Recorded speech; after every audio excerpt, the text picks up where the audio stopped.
సాధారణంగా ఏదైనా ఒక నగరంలో ఆసుపత్రులు, పోలీస్ స్టేషన్లు, అన్ని రకాల దుకాణాలు, పోస్ట్ ఆఫీసులు, హోటళ్లు, ప్రభుత్వ కార్యాలయాలు, గుడి, బడి ఇలా అన్నీ ఉంటాయి కదా. మరి అలాంటి నగరం ఒక్క భవనంలోనే ఉంటే అదెలా సాధ్యం అనుకుంటున్నారా? నిజంగానే అలాంటి ఒక భవనం అమెరికాకు చెందిన అలస్కా రాష్ట్రంలోని విటియర్ అనే నగరంలో ఉంది. అక్కడి జనాభాలో అధిక శాతం ఆ భవనంలోనే నివసిస్తున్నారు. సమస్త సేవలు అందులోనే లభిస్తున్నాయి. ఆ భవనం పేరే విటియర్ సిటీ. అక్కడ సముద్రం, ఓడరేవు, పర్వతాలు, హిమపాతం, జలపాతాలతో ఎంతో సుందరంగా కనిపించే మారుమూల ప్రాంతం.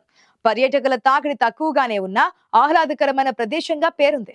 ఇక్కడే బెగిచ్ టవర్స్ అనే 14 అంతస్తుల భవనం కూడా ఉంది. మరికొన్ని చిన్న చిన్న భవనాలు, కార్యాలయాలు ఉన్నాయి. కానీ ఇక్కడ జనాభాలో అధిక శాతం బెగిచ్ టవర్స్ లోనే నివసిస్తున్నారు. కొంతమంది సొంతిల్లు కలిగిన స్థానికులే ఉండగా మరికొంతమంది అద్దెకుంటున్నారు. ఇంకొంతమంది సీజనల్ గా కొన్ని నెలలు ఉండిపోవడం కోసం గదులను కొనుగోలు చేసి పెట్టుకున్నారు. ఈ భవనంలోనే పోస్ట్ ఆఫీస్, జనరల్ స్టోర్స్, ఆసుపత్రి, పోలీస్ స్టేషన్, మేయర్ కార్యాలయం, చర్చ్, బడి, లాండ్రీ, హోటల్ వంటి అన్ని సదుపాయాలు ఉన్నాయి. పర్యాటకుల కోసం 14 అంతస్తులో టెర్రర్ కు సంబంధించి ప్రత్యేక గదులు ఏర్పాటు చేశారు. పండుగలైనా, సమావేశాలైనా ప్రజలంతా ఏకమై ఈ భవనంలోనే నిర్వహిస్తూ ఉంటారు. అసలు ఈ భవన నిర్మాణం ఈ ప్రాంత నగరంగా మార్చడానికి వెనుక పెద్ద కథే ఉందండోయ్. రెండో ప్రపంచ యుద్ధం సమయంలో అమెరికా సైన్యం విటియర్ ప్రాంతాన్ని మిలిటరీ క్యాంప్ గా మార్చుకుంది. యుద్ధం ముగిసిన తర్వాత ఇక్కడే సైన్యం కోసం పెద్ద భవన సముదాయం నిర్మించాలని సైన్యాధికారులు నిర్ణయించారు. ఈ మేరకు 1953లో మొదట యుఎస్ ఆర్మీ ఇంజనీర్స్ ప్రధాన కార్యాలయం నిర్మాణం ప్రారంభించారు. విటియర్ సిటీలో జనాభా అంతా ఒకే ఒక్క భవనంలో నివాసం ఉంటుంది. ఆ సిటీని చూడడం అంత ఈజీ ఏం కాదు. ప్రయాణంలో ఎన్నో ప్రమాదాలను దాటాల్సి ఉంటుంది. విటియర్ సిటీ అదొక అద్భుతం. మామూలుగా సిటీ అంటే కొన్ని ఇల్లు, షాపులు, మాల్స్, పోలీస్ స్టేషన్, హాస్పిటల్ ఇవన్నీ అందుబాటులో ఉంటాయి. కానీ ఆ సిటీ మాత్రం అలా కాదు. ఒకే ఒక్క భవనంలో ఉంటుంది. అలాగని ఆ భవనంలో ఇద్దరో లేక 10 మంది మాత్రమే లేరు. వందలాది మంది నివసిస్తున్నారు. ఆ భవనంలో పోలీస్ స్టేషన్ నుంచి హాస్పిటల్ వరకు అన్ని సదుపాయాలు ఉంటాయి. ఈ సిటీలో అన్ని ఒక్కచోటే ఉంటాయి. ఇక్కడ మరో విషయం ఏంటంటే ఈ విటియర్ టౌన్ నిత్యం మంచుతో కప్పబడి ఉంటుంది. అలాస్కాలోని అంకరేజ్ సిటీకి 60 కిలోమీటర్ల దూరంలో విటియర్ టౌన్ ఉంటుంది. ఇక్కడ మొత్తం జనాభా 200. వీరిలో 180 మంది ఒక 14 అంతస్తుల భవనంలోనే నివాసం ఉంటున్నారు. ఆ భవనం పేరు బిగిచ్ టవర్స్. ఈ భవనం ఒకప్పుడు ఆర్మీకి చెందినది. చుట్టుపక్కల ఇల్లు ఉన్నా వాటిలో ఉండేది అతి తక్కువ మంది అవడం విశేషం. ఈ ప్రాంతం నిరంతరం మంచుతోనే కప్పబడి ఉంటుంది. ప్రజలందరికీ వేరువేరుగా చలిని తట్టుకునే సౌకర్యాలు కల్పించడం రక్షణ శాఖకు అతిపెద్ద సమస్యగా ఉంటుంది. అయితే ప్రభుత్వం అందరినీ ఒకే భవనంలోకి మార్పించింది. విటియర్లోని బిగిచ్ టవర్స్ లోని చిన్న shopping mall, post office, police station, ఆసుపత్రి ఉన్నాయి. ఈ ప్రాంతాన్ని సందర్శించేందుకు వచ్చే టూరిస్టులకు ఇదే భవనంలో బస ఏర్పాట్లు ఉంటాయి. అన్ని సదుపాయాలు ఉన్న ఆ టౌన్ లో స్కూల్ మాత్రం లేదు, బయటే ఉంటుంది. స్కూల్ కు పిల్లలు వెళ్తారు కాబట్టి ఏ బస్సులోనో లేక వ్యాన్ లోనో అనుకుంటే పప్పులో కాలేసినట్లే. ఎటు చూసినా మంచే ఉంటుంది కాబట్టి వాహనాలు వెళ్ళడం రావడం అంటే అదో పెద్ద అద్భుతంలాగే ఉంటుంది అక్కడ. పిల్లలు స్కూల్ కు వెళ్లి రావడానికి ఈ బిగిన్ టవర్స్ భవనం నుంచి స్కూల్ వరకు ఒక సొరంగం లేదా అండర్ గ్రౌండ్ టన్నెల్ ఉంటుందన్నమాట.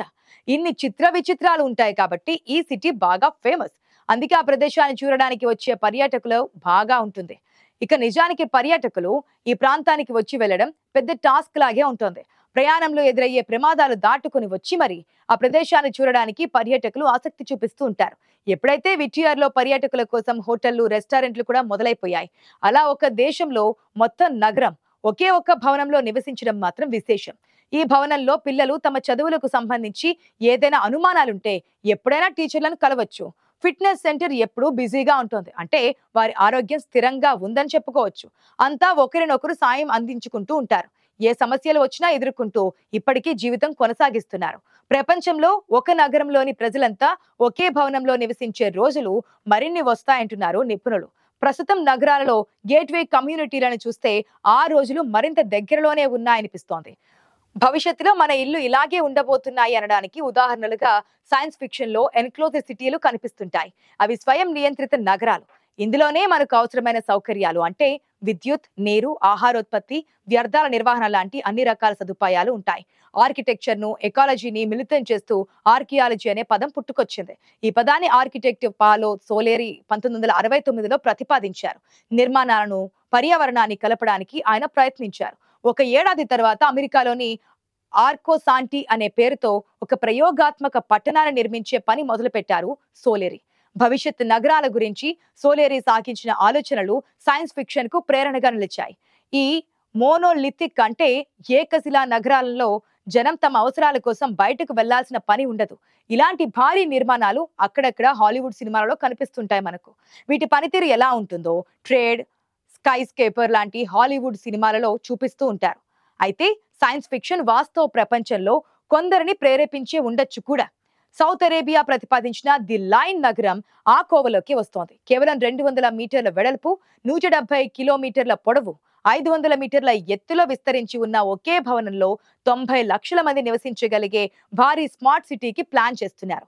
ఈ లైన్ నగరానికి సౌరశక్తి, వాయు టర్బైన్ల ద్వారా విద్యుత్ శక్తిని అందిస్తూ ఉంటారు. కాకపోతే ఇది పూర్తి స్వయం సమృద్ధిగా ఉండదు.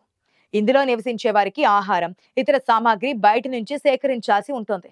కొంతవరకు స్వయం సమృద్ధి కలిగిన కమ్యూనిటీలు అలా ఇప్పటికే జీవిస్తున్నాయి. చుట్టుపక్కల ఉన్న వాతావరణం సుదూరంగా ఉండడం వల్ల వాటికి స్వీయ నియంత్రణ అవసరం. మెక్ముర్డో స్టేషన్ దాదాపు 3000 మంది పరిశోధకులు, సహాయక సిబ్బందికి ఇల్లులాగా పనిచేస్తోంది. అయితే సౌదీ అరేబియా నిర్మిస్తున్న లైన్ సిటీలో ఈ స్టేషన్ కు ఇప్పటికీ ప్రతి సంవత్సరం పెద్ద మొత్తంలో ఆహారం, ఇంధనం అందిస్తూ ఉండాలి. ఎయిర్ క్రాఫ్ట్ క్యారియర్లు, న్యూక్లియర్ సబ్మెరైన్లు, ఆయిల్ రిగ్ల వంటి ఇతర నిర్మాణాలు వీలైనంత స్వయం సమృద్ధిగా ఉండేలా రూపొందిస్తారు. ఇలాంటి భవన నిర్మాణాలలో ఏది నిర్మించాలన్నా అన్ని జాగ్రత్తలు తీసుకోవాల్సి ఉంటుంది. లోడ్ చాలా ఎక్కువగా ఉంటుంది. అయినా ఏది మనం సాధించలేనిది కాదు. కానీ పునాదుల కోసం భారీగా ఖర్చు పెట్టాల్సి ఉంటుంది. భవనం ఎత్తుగా ఉండడం వల్ల ఏర్పడే మొదటి సవాలు గాలి ప్రభావం గురించి చెప్పుకోవాలి. విండ్ లోడ్ అనేది ఒక సాధారణ ఇంటికి ఆందోళన కలిగించే అంశం కాదు. కానీ దుబాయ్లోని బుర్జ్ ఖలీఫా వంటి భారీ టవర్లు నిర్మించేటప్పుడు గాలి వేగాన్ని పరిగణలోనికి తీసుకున్నారు. బుర్జ్ ఖలీఫాతో సహా అనేక పెద్ద భవనాల వాస్తు శిల్పి అయిన ఆడ్రియన్ స్మిత్ దీని గురించి మాట్లాడారు. సుడిగుండాలను తగ్గించడానికి ఒక మార్గం భవనం పైకి వెళ్లే కొద్దీ దాని ఆకారాన్ని మార్చడం ఒక మార్గంగా ఆయన చెబుతున్నారు. భవనం ఆకారాన్ని మార్చినట్లయితే దానికదే సుడిగుండం ఏర్పడడానికి, కదలికలకు అవకాశం ఉంటుంది. అవి భవనంతో సింక్ అవడం వల్ల బిల్డింగ్ కూలిపోయే ప్రమాదం ఉంటుంది.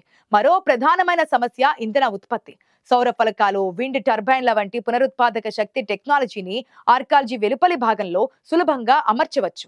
కానీ అవి నిర్దిష్ట సమయాల్లో మాత్రమే యాక్టివ్ గా ఉంటాయి. కాబట్టి బ్యాకప్ పవర్ జనరేషన్ లాంటివి ఎనర్జీ స్టోరేజ్ సిస్టమ్ల కొరత ఏర్పడినప్పుడు అవసరం అవుతాయి. ఆహార ఉత్పత్తిని కూడా పరిగణలోనికి తీసుకోవాలి. ఒక భవనంలో సంప్రదాయ వ్యవసాయం అసాధ్యం. అందువల్ల నిలువుగా ఉండే హైడ్రోపోనిక్ పొలాలను ఉపయోగించవచ్చు. ఇది సహజమైన ఎయిర్ రీసైక్లింగ్ ను కూడా అందిస్తోంది. అయితే దీనికి వెలుతురు అవసరం కావడం వల్ల ఎనర్జీ వినియోగం పెరుగుతోంది. స్థలాభావం లాంటి పరిస్థితులు ఆహారోత్పత్తి మీద ప్రభావం చూపుతాయి.